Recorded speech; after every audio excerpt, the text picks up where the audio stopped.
रिसोड शहरातील दौलत वाळके यांच्या शेतासमोरील रस्त्यावर चुकीचा पूल बांधण्यात आला असून तो पूल वाळके यांच्या शेतालगत वाहणाऱ्या नाल्यावर न बांधता जवळपास 100 फूट अंतरावर बांधला गेल्यामुळे पावसाचे पाणी वाहण्यास अडथळा निर्माण होतोय। परिणामी नाल्याचे पाणी त्यांच्या शेतात शिरून रात्रंदिवस मेहनत करून पिकवलेलं लाखो रुपयांचं पीक पाण्यात गेल्यात जमा आहे। वाळके यांच्या शेतात 2 एकरावर हळद पेरली असून 60 ते 70 क्विंटल हळदीचे उत्पन्न होण्याचा अंदाज यावेळी वर्तवला आहे। पण पावसाचे पाणी शेतात शिरल्यामुळे त्यांच्या हाती फक्त शेतातील मातीशिवाय काहीच राहणार नाही। तेव्हा रिसोडच्या तहसील तेजनकर यांनी या प्रकरणात जातीने लक्ष देऊन हा अडथळा पूर्ण वाहणाऱ्या नाल्यांचे खोलीकरण करून नाल्यांच्या तोंडाशी पूल बांधावा, जेणेकरून वाहणाऱ्या पाण्याचा प्रवाह सुरळीत होईल, अशी विनंती यावेळी करण्यात आली। तर यावर्षी माझ्या हाताशी आलेले उत्पन्न पावसामुळे नव्हे तर चुकीच्या ठिकाणी पूल बांधल्यामुळे मला गमवावे लागले। त्यामुळे मी संपूर्ण परिवारासह रिसोड तहसीलमध्ये आत्मदहन करेन। आत्मदहनासारखे टोकाचे पाऊल उचलल्याशिवाय पर्याय नसल्याचे वक्तव्य तुषार दौलत वाळके यांनी न्यूज मराठी वृत्तवाहिनींशी बोलताना केले आहे। आणि या बातमीचा आढावा घेतलाय आमचे प्रतिनिधी ज्ञानेश प्रसाद यांनी। श्री क्षेत्र शेगाव निवासी संत श्री गजानन महाराजांची पालखी दिनांक 11 जून 2025 रोजी रिसोड येथे कृषी उत्पन्न बाजार समितीमध्ये दाखल झाली। यावेळी हजारो भाविकांनी दर्शनाचा आणि महाप्रसादाचा लाभ घेतला। श्रींच्या स्वागतासाठी ऋषीवट नगरी सज्ज झाली।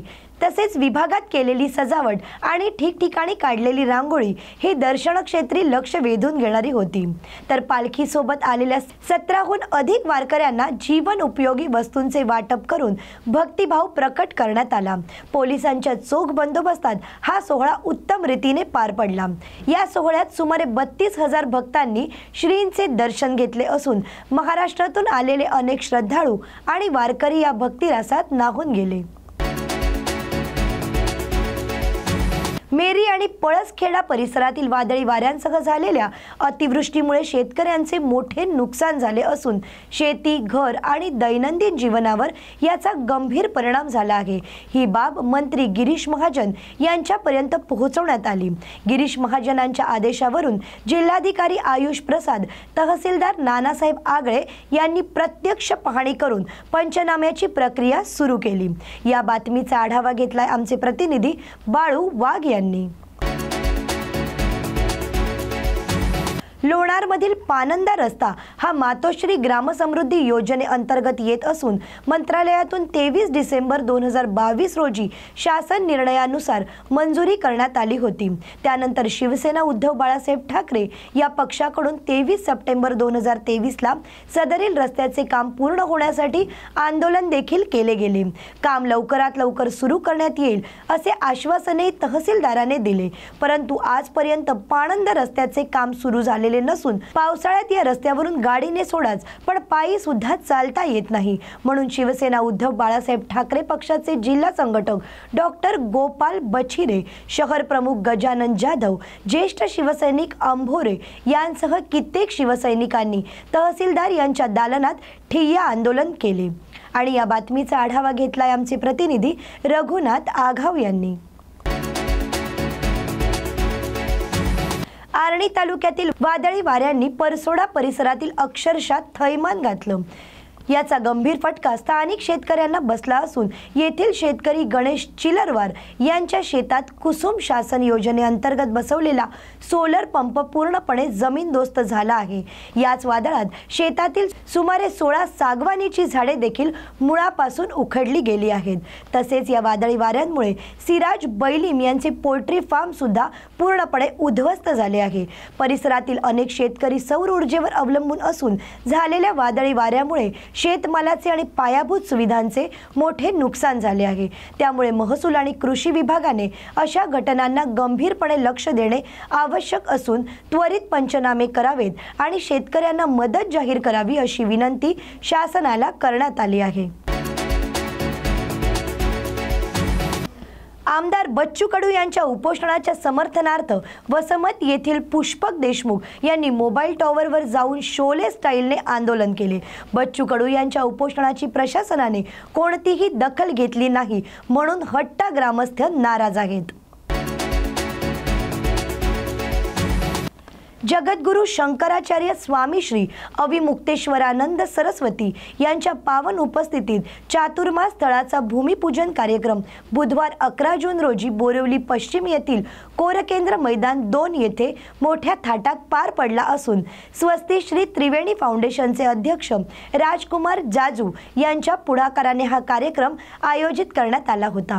तसेच कार्यकारिणीमध्ये ML सोनी, अशोक मेहता, अरुण मुच्छाला, रामकुमार पाल, भरत शाह यांसारख्या मोठ्या सामाजिक कार्यकर्त्यांची नावे असून वरील सर्व लोक सहकार्य करत आहेत।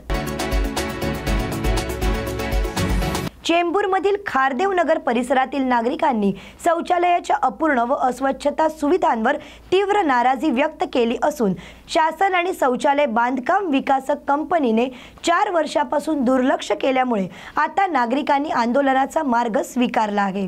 अरविंद पाटीलवाडी आणि नागेश पाटीलवाडी येथील सर्वपक्षीय नेत्यांच्या नेतृत्वात हा टमरेल मोर्चा निघाला असून पश्चिम, बृहन्मुंबई महानगरपालिका विभाग आणि स्टर्लिंग बिल्डकॉन प्रायव्हेट लिमिटेड या डेव्हलपरच्या विरोधात संतप्त नागरिक रस्त्यावर उतरले। शौचालयात पाणी नाही, स्वच्छतेची व्यवस्था नाही आणि कामही पूर्ण झालेलं नाही असा आरोप असून महिलांना आणि वृद्धांना यामुळे रोज अपमानास्पद आणि त्रासदायक परिस्थितीला सामोरे जावे लागत आहे। तसेच तक्रारी करूनही कोणतीही ठोस कारवाई झाली नसल्यामुळे लोकांचा संयम सुटला। सार्वजनिक विरोध अशा जोरदार घोषणा देत मोर्चा काढण्यात आला। हा मोर्चा फक्त निवेदन देण्यासाठी नाही तर ठोस उपाय मिळण्यासाठी असलेला निर्धार आंदोलकांनी व्यक्त केला।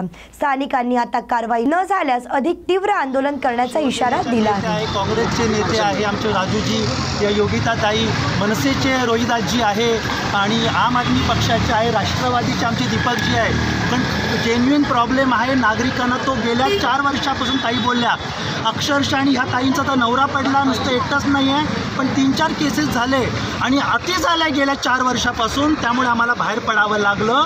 आता अति झालंय म्हणून एवढं 3-4 वर्ष आम्ही सहन केलं, आमच्या आईबापांना बेइज्जत होताना बघितलेलं आहे। या पावसाळ्यामध्ये तर लोकांनी बाहेर जाता येत नाही, त्या म्हाताऱ्या कोताऱ्यांना जेव्हा ऐन वेळेला प्रेशर आलं दारात बसवले आणि लोकांनी पाणी टाकले। मुंबई शहरामध्ये जर ही अवस्था, माझ्या तरुण मुलांना आपल्या बापाला रस्त्यावर आणि आईला रस्त्यावर बसवायला जर वेळ असेल गल्लीमध्ये, ती शर्मेची गोष्ट आहे। लाज वाटायला लागली, मग आम्हाला वाटलं बाहेर पडावं। अरे तुमचं SRA बिसारेचं आम्हाला काय घेणं नाही आहे, आमची बेसिक ॲम्युनिटी आम्हाला द्या।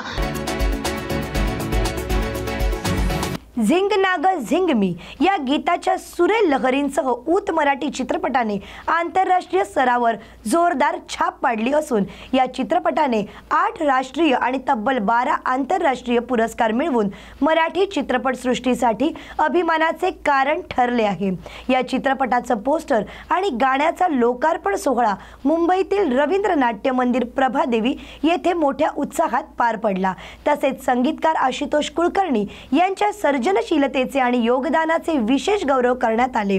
चित्रपटाचे निर्माता व मुख्य अभिनेता ॲडव्होकेट राज पिसाळ यांचा हा पहिलाच सिनेमा असून त्यांना या यशामुळे विशेष ओळख मिळाली आहे। तर कार्यक्रमात सुप्रसिद्ध अभिनेते मकरंद देशपांडे यांचा देखील सन्मान करण्यात आला। ऊत चित्रपटाचे कलात्मक व सामाजिक संदेश देणारे सादरीकरण पाहता तो प्रेक्षकांच्या मनात स्थान निर्माण करणार यात तिळमात्र शंका नाही। मुंबई महानगरपालिका आणि मध्य महानगरपालिकेच्या अधिकाऱ्यांनी गोराई मनोरी कुलवम गावातील आदिवासी नागरिकांच्या 60 वर्षे जुन्या घरांना नोटिसा बजावल्या होत्या आणि मनमानी पद्धतीने घरे पाडण्याचे काम सुरू केले। त्यांच्या निषेधार्थ गोराई मनोरी कुलवम गावातील हजारो नागरिक रस्त्यावर उतरले असून महापालिकेच्या मनमानी कारभाराचा तीव्र विरोध केला आहे। बोरिवली विधानसभेचे भाजप आमदार संजय उपाध्याय, लोकसेवक गोपाळ गोपाळ शेट्टी, RPI आठवले गटाचे मुख्य अध्यक्ष रमेश गायकवाड हे देखील गोराईच्या जनतेच्या समर्थनार्थ या मोर्चात सामील झाले आणि त्यांना न्याय देण्याची मागणी केली। तसेच मध्यवर्ती महापालिकेच्या सहाय्यक आयुक्त संध्या नांदेडकर यांनी सांगितले या संदर्भातील पुढील कारवाई पुढे ढकलण्यात येईल।